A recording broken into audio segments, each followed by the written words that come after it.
Isaac e eu nasci numa família destruída. Quando minha mãe estava grávida de mim, ela tinha 15 anos e o meu pai era traficante, tinha 30 anos. E ele era chefe de uma boca de fumo da onde eu morava. E a minha mãe também fazia pequenos furtos, assaltos e também traficava. E eu já logo na barriga dela, ela já usava drogas comigo lá dentro. Logo depois do meu nascimento e mais 2 irmãos, ela começou a usar crack. Então ela nos deixava sozinhos dentro de casa. Ela não acompanhava a nossa infância, ela não cuidava direito, por conta da droga. E o meu pai decidiu largar o crime para cuidar da gente, trabalhava e só voltava à noite. E os vizinhos, muitas das vezes comovidos com os choros da gente, na época eu com 2 para 3 anos, eles cuidavam da gente até um certo ponto que não deu mais. Eles chamaram conselho tutelar, na onde o meu pai e a minha mãe, sem condições, perderam a nossa guarda. Não tinha referência de mãe. Meu pai, o que eu lembrava dele era o que os meus tias falavam, que era uma pessoa que usava drogas, até trabalhava, mas não tinha futuro nenhum, tinha estudo. Minha mãe, eu raramente via ela, era de 1 ano, aí depois 6 meses ela aparecia, depois 2 anos. Nisso eu fui morar com a minha avó. E ela sempre levando a gente, cuidando da gente ali na infância, mas mesmo assim ela não foi o suficiente porque eu acabei sofrendo um abuso. Quando eu tinha 10 anos, eu sofri um abuso por parte de um familiar, e aquilo ali foi mexendo com o meu psicológico de uma tal forma que eu queria machucar as pessoas. Eu vi que aquilo ali me machucou, eu estava tão machucado que eu queria que as pessoas sentissem aquela dor que eu estava sentindo. Então, logo aos 12 anos, me apresentaram às drogas. Eu lembro até hoje da primeira vez que me ensinaram a usar drogas. E nisso eu fui tendo cada vez mais prazer. Chegou um momento que eu passei a morar com meu pai, e por ele também estar naquela vida, a gente usava do mesmo cigarro de maconha. Até que eu conheci o tráfico, fui preso. Pela primeira vez, nós formamos uma quadrilha e partimos para um assalto. Nós cometemos, se eu não me engano, 2 ou 3 assaltos naquele mesmo dia. E à noite, sem esperar nem nada, a polícia invadiu o local onde a gente estava. E eu, sem reação, acabei sendo preso. Fui reconhecido pelas vítimas aos 14 anos. Minha primeira passagem, um assalto à mão armada e formação de quadrilha. Pela primeira passagem, eu fiquei pouco tempo, mas logo depois que eu saí, eu já voltei com mais força. Eu entrar de cabeça naquele mundo ali, eu tinha prazer, era prazeroso para mim. Qualquer lugar onde a gente estivesse, eu olhava, via que não tinha policiais ou pessoas que de repente poderiam intervir, e eu pensava assim, poxa, aquele ali, ele tem um celular que me atrai. Aquilo ali eu vou ter um dinheiro a mais, eu quero ver ele tirar a carteira e me dar. Eu quero tudo que ele tem. Eu fazia pela droga para ter o dinheiro, para ostentar, sim, mas era algo, uma mente criminosa, pode-se dizer. Aquilo ali me satisfazia. Era uma forma de preencher aquele vazio que eu tinha devido a tudo aquilo que eu tinha passado. Poucos meses depois, eu fui preso de novo, com 14 anos ainda, e foi um outro assalto. E naquele eu fui preso, levado à Fundação Casa. Eu só fui cair a minha ficha quando eu estava lá dentro. Eu achei que seria como outro, poucos dias, e depois ia sair e voltar a cometer novamente. Mas quando eu cheguei na Fundação Casa, aquele lugar, aqueles garotos ali, caiu a minha ficha, eu falei, puxa, agora eu tô aqui dentro.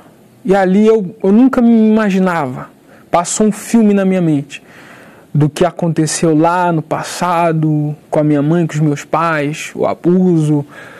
À noite era onde vinha aquela angústia, aquele medo. Poxa, eu tô aqui, longe dos meus pais, um garoto com 14 anos. Era uma noite atrás da outra mais angustiante. Até que eu eu fiz uma oração, poxa, meu Deus, me tira daqui. Mas era uma súplica da minha alma, porque ela estava já cheia daquilo ali. Aquilo ali já não estava fazendo mais bem, como se ela estivesse intoxicada de tanta maldade, de tanta crueldade, de tudo aquilo que eu estava fazendo.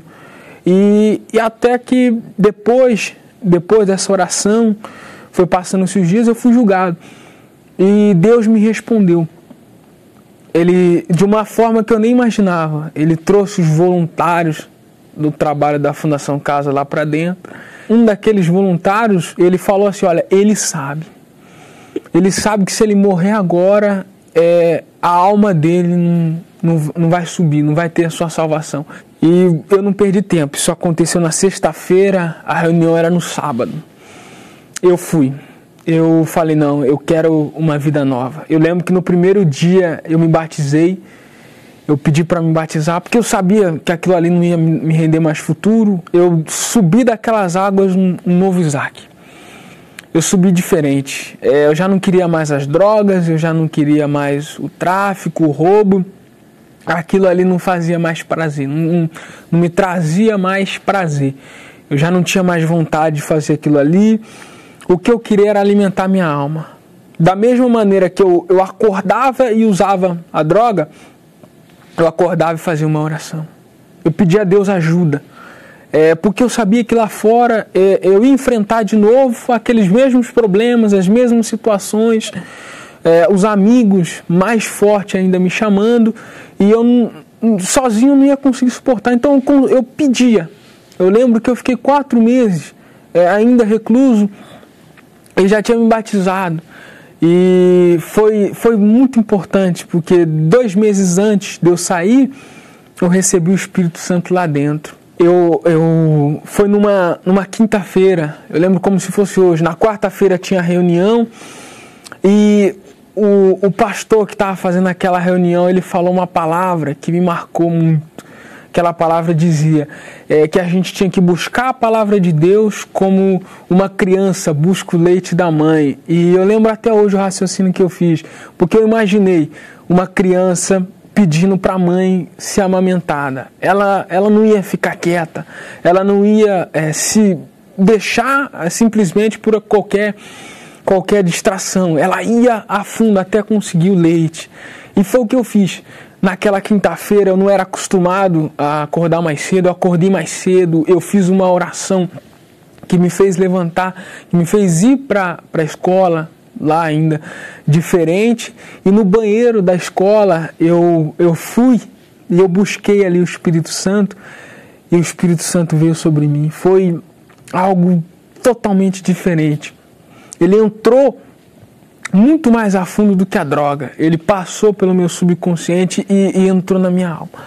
Aquilo ali foi algo transformador. Eu vi vida. Naquele momento eu soube, eu tive certeza. Poxa, Deus existe e Ele está comigo. Foi como se não, Ele me abraçou. Naquele momento ali eu ouvi nitidamente no meu subconsciente Ele falando, eu sou contigo. E foi algo que até hoje eu não esqueço os detalhes daquele momento. Me fez naquele banheiro, aquele lugar sujo, as pessoas entrando ali, e eu sussurrando baixinho, pedindo a Ele mais. Foi algo diferente. Eu tinha 15 anos na época e eu saí dali, eu não vi a hora de falar de Jesus para as pessoas. Eu queria passar para elas a mesma alegria. Eu lembro que eu ficava, no tempo que eu tinha, eu ia nos internos que estavam junto e falava para eles de Jesus. E mostrava para eles. Eu estava lá dentro, preso aos olhos físicos, mas eu tinha conquistado a minha libertação. Eu estava livre. O meu espírito era livre. Eu me via outro jovem, outro homem. Quando eu saí e os jovens que andavam comigo, que roubavam, que fazia parte da mesma quadrilha, e eu levei um deles para a igreja, ele foi o caminho todo olhando para mim e falando, eu não acredito, como que ele pôde mudar daquela forma. Hoje já se passaram algum tempo e aquela mesma alegria não passou, não foi uma alegria de momento, uma alegria que eu tinha nas drogas que eu precisava usar de novo, não passou, não passa, cada dia pelo contrário ela acrescenta mais. Hoje eu enfrento as dificuldades da vida, não me refugiando num cigarro de maconha, numa carreira de cocaína. Hoje não. Hoje eu vou até Deus. Hoje eu tenho Ele como meu amigo particular. Hoje eu trabalho, hoje eu tenho a minha família, eu ajudo ali eles. Eu que trazia desgosto, hoje todo mundo olha para mim e fala, eu não imaginava. Pensavam que eu ia ter o mesmo futuro dos meus familiares, preso na penitenciária, e hoje eles olham para mim e não acreditam. Fica uma interrogação na cabeça deles. Poxa, como que pôde haver essa transformação? Eu via ele perturbado, sem perspectiva de vida, sem futuro, sem querer estudar, e hoje uma nova criatura, uma nova pessoa. As pessoas que trabalham comigo veem que hoje eu sou dedicado, hoje eu me empenho no que eu faço, hoje eu sou diferente.